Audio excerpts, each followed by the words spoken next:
Hey there, what's up? In this video, I'll give you a quick guide on how you can add items in Zoho Books. This is useful for managing your products or services efficiently in your accounting system. So, the first thing that you will have to do once you're on your dashboard is you will go to your items, which is right here, and then click the plus button.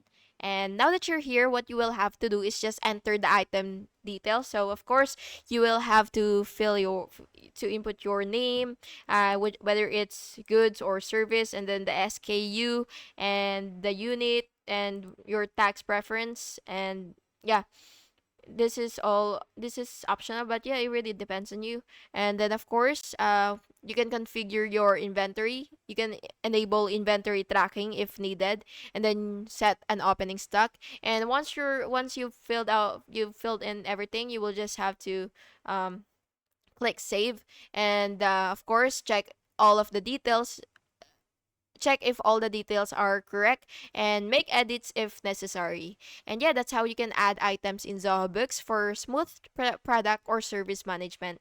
And yeah, I hope to see you in the next one, and make sure to like and subscribe for more videos like this.